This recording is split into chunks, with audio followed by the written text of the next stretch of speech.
Tom Pratt's football career began back in his hometown of Beloit, Wisconsin, where in high school he earned all-state credentials, and that earned a recruiting trip by Hurricanes head coach Andy Gustafson. You got to know Andy. Andy could mesmerize a skunk, so he convinced Mama that this was the right place. And being a Swede, I think Tom was half Swede or something. So, being a Swede, Andy was able to convince him this was the place to come. When Pratt arrived in Miami, he became a starter in his freshman year. But that didn't keep him from getting the freshman blues, along with classmate Don Bossler. As you looked at your freshmen, they would get a certain look, the going home look in their face, you know. Well, one day I looked at Tom, and boy, I said, he's ready to go home. And they'd sneak out of here, you know. They wouldn't tell you. They'd just pack their bags and gone. So what we would do, we had to do that with Bossler one time, too.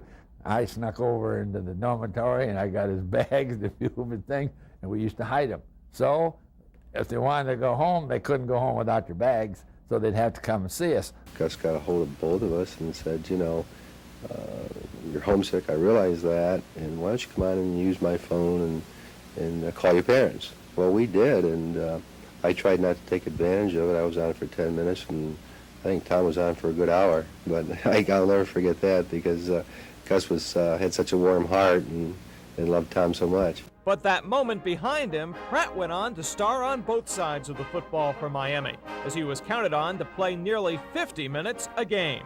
Bossler remembers. Well, Tom, pound for pound, was probably one of the toughest guys I've ever had the opportunity to play with. Tom was probably 200 pounds, but he was a linebacker, and he had a nickname Rover that Coach Gus gave him, which meant that he could go either to the strong side or weak side and just kind of call his own play there on the defensive side. After that was over, of course, when we got the ball, he was an offensive guard, and he'd line up against that big old 260-pound defensive tackle, and I think that's probably one of the reasons Tom is still bald today. But Pratt's future in football turned out not to be in tackling, but in teaching.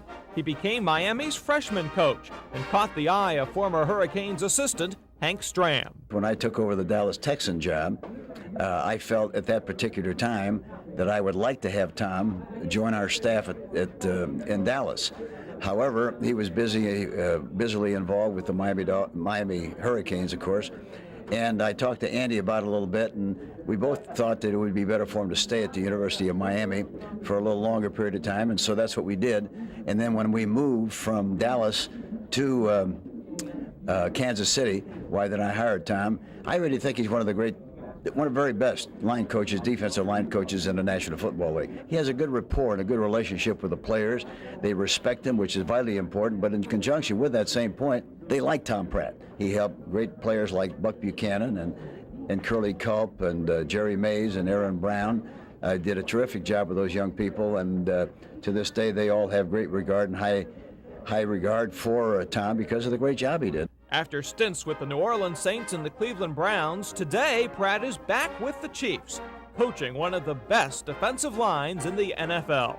You know, he's such a good person, hard-working, working guy, dedicated, loyal, have all the great qualities that you like to have in people on your staff, and that's why he's persevered so long and respected so much in the National Football League over this extended period of time. Tonight, entering the University of Miami Sports Hall of Fame, Tom Pratt.